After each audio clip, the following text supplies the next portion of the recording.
সাৱধান হোৱা সমৰ কৰহ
মহাদেৱে তেতিয়াই গম পালে যে শ্ৰীকৃষ্ণ কোন বিষ্ণু অৱতাৰ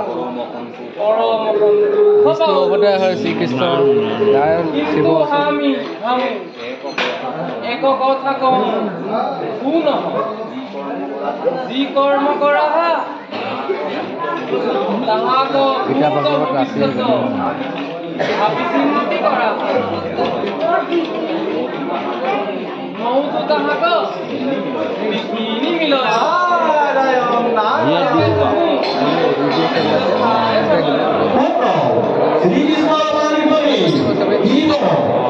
টিভিতে